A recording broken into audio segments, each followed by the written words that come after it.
Hey guys, Sarah here. Today I'm going to be doing another Q&A video, answering questions that you've submitted to me either on YouTube in the comments or to me on Facebook. Again, if you have any corn snake questions that you'd like me to answer, feel free to comment those. I will also be linking my Facebook in the description below, so you guys can go there and ask me instead if you'd like me to answer in a video. Remember, I do have two corn snake morph books. One of them goes over the gene mutations such as AML, anery, stripe diffuse, stuff like that. The other goes over different types of each one, so different types of AMLs, different types of stripes, and things like that. So if you are curious about corn snake morphs and you really want to learn more about them, go to my website, sarahsnakeshop.com, and if you use code QA4 at checkout, it will get you $3 off the books. I will link that in the description down below as well. I'm going to go ahead and jump into the questions now. The first question is from Carol Stalker on YouTube, and she asks, will AML babies from a buff Okatee het AML to a Miami het AML get variation of the background color from the buff being dominant? Basically, does the buff gene show in the AMLs? This is kind of a complex question, but I'll try to go over it as quickly as possible. So buff is a dominant mutation that shows if it's bred to a normal in the first generation. So if you're breeding a buff to a normal, half of them statistically, maybe all of them, but we're going to go with the heterozygous version of buff, which is most likely what this is. If it's a heterozygous version of buff, half the babies are going to be normal and the other half are going to be buff. And the buff is sort of, it kind of makes the reds turn into more of an orangey color. As far as I know, buff does not actually add any yellow to the color. It just takes a little bit of the red away. So if you have a buff het AML, and let's say that buff is a moderately saturated animal in the ground color, breeding to a Miami, which has no saturation in the ground color or very little, you'll probably get some sort of candy cane looking AMLs out of that, as well as getting some sort of Miami-ish normals out of that as well. And then some of them will be slightly more red than others. Others will be a little bit more orange. I don't think that I would say that the buff itself is going to affect the ground color, but it will make the reds turn a little bit more orangey instead. The next question, which is less of a question and more of a suggestion from my friend Laura at Wind Serpents, she wanted me to explain the difference between heating and lighting. Now, in one of my old videos, not old videos, but one of my previous Q&A videos, I asked, do you need a heat lamp? And the answer to that question was, no, you don't really need a heat lamp. However, it would be beneficial for your snakes to have some sort of light. And I recommended if you just have some natural light in the room, that's really all your corn snake needs.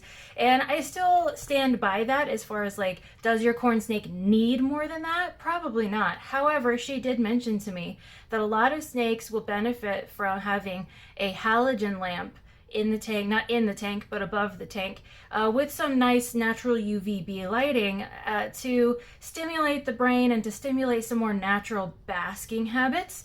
And snakes do bask in the wild. They don't necessarily bask for the heat, but it is good for them to get some natural sunlight, which is why I did mention some natural light in the room. But if you wanted to add a halogen light to increase the stimulation in their enclosure, that is definitely a viable option. The next question after that is from YouTube. Robert Williams asked, what type of incubator do you use? For incubation, I just have a closet set up where my reptiles are and where the babies are, and then obviously also where the eggs are. Not all of the reptiles are in a closet. That's just one place that I have put some of them. And I keep that closet with a space heater at about 82 to 84 degrees. And so when I just put eggs up in their little enclosures up on the shelf, they're fine with that. It's just called ambient heating. That is another method of heating I didn't mention in my previous video, but you can use ambient heat for your snake if you have an area that stays between 80 and 85 degrees. And that's what I use for most of my snakes, is the ambient heating.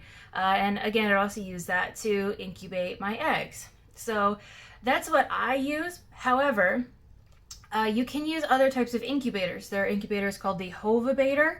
That's a really nice one. There's other like ZooMed reptile incubators or like egg incubators. And when I first started out 10 years ago, I actually used a chicken incubator and took out the egg turners. A lot of people I know, especially if you only have a few clutches here and there, you can get a chicken egg incubator and it usually does an okay job. It's better to keep it on a little bit of a cooler side than the warmer side. The cooler end of things will also, it'll allow the babies to develop a little bit slower, but you're definitely not going to overheat them if you try to keep them a little bit closer to 80 instead of 85 or so, because the chicken incubators are not going to be perfect. They're not going to be quite as precise. So if they're not going to be quite as precise, it's better for them to be precise on, like, less precise on the cool end than less precise on the warm end. And I've mentioned that in previous videos about baby snakes too, and in other animals. It is better for them to be just a little bit cooler, at least for corn snakes, than it is for them to be like too hot. So you could feasibly use a chicken egg incubator or something like that. I've even known people who have incubated their snake eggs on top of a refrigerator because the heat that blows out of there is a little warmer. There is going to be a lot of variance if you do that, a lot of variance in the temperature, so just kind of be aware. But when you incubate eggs, you do want to incubate them at 80-ish degrees. It's okay if they go down to like 78, and it's okay if they go up to 82, 83, maybe even 84. 84 for me is pushing it. I keep my snake room at maximum 83 degrees, and then sometimes in the evening it'll dip down to like 79. So if you have a place in your house and you're just trying to incubate snake eggs, you can incubate them at a temperature like that, even in a closet like what I'm doing. Let's see, anonymous, this person wanted to remain anonymous, so I'm not even going to say where they're from, but they asked me, is it okay if I house my corn snakes together? And I get this question a lot, and the answer is it is better not to, for many, many different reasons. I think the number one reason is, I don't even want to say it's the number one reason, but one big reason is it stresses the snakes out. Like, that is probably the main reason not to.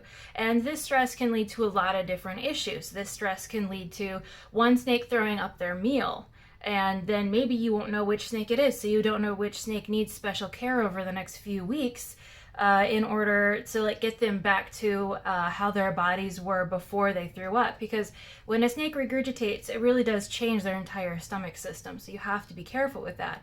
There's also issues with illness, so if you house snakes together and one of them gets sick, the other one is almost guaranteed to get sick. And like I said, it's just generally more stressful on the snakes to house them together. It's a lot easier on them if they are not together. At least with corn snakes, there are a few snake species like garter snakes that do tend to spend a lot more time socially with each other, but most snake species are not a social species, so don't feel like that they have to have a friend with them. In fact, they're going to be a lot less stressed out if they are in an enclosure by themselves. And the last question that I have, which is just one more reason to not house your snakes together, in my opinion, is from Ashley Pagel on YouTube. And she asks, I've never bred my corns, but they did it on their own. Do the eggs need covered? So if you have two snakes and you aren't even sure how to tell male from female, and you happen to get one of each, the male could breed to the female when she is not ready, and when she's way too small to actually be breeding or laying eggs.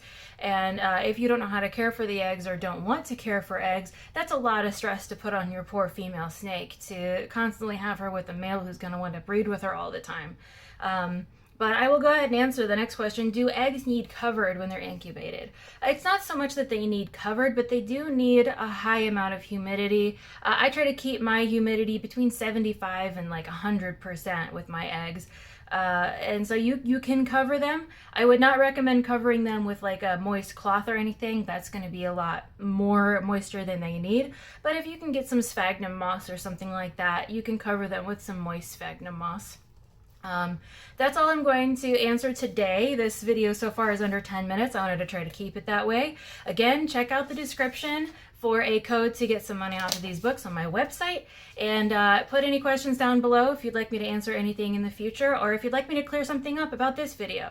Thanks for watching, guys. I'll see you next time.